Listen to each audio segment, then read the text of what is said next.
New York est la ville de naissance de Trump. C'est ici que le personnage s'est construit. Dans cette cité acquise aux démocrates, le candidat républicain a décidé de frapper fort en réservant le mythique Madison Square Garden.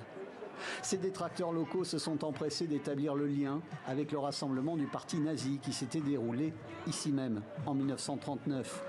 Parallèle vite balayé par les supporters républicains. C'est un lieu emblématique pour un homme emblématique. Point final. Fin de l'histoire, pas de discussion.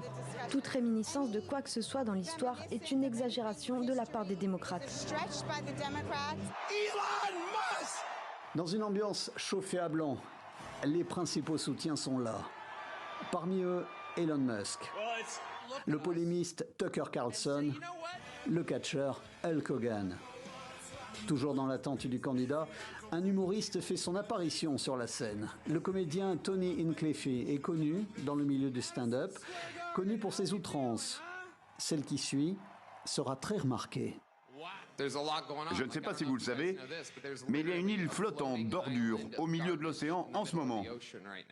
Je crois qu'elle s'appelle Porto Rico.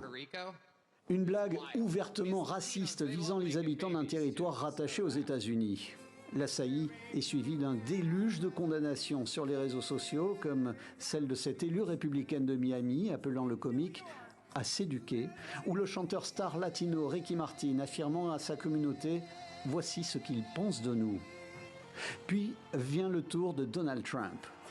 Les 20 000 sympathisants venus entendre un discours rodé, répété à longueur de meeting, n'auront une fois de plus peu d'éléments de programme précis, mais beaucoup d'attaques.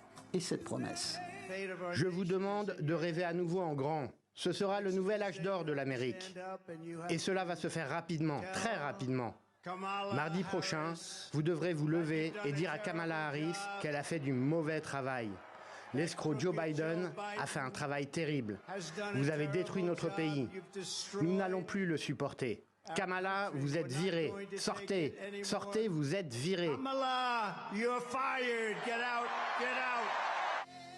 Dans les heures à venir, Donald Trump atténuera peut-être ses outrances. Il est attendu en Géorgie, où il s'exprimera devant une assemblée de pasteurs et de chefs religieux.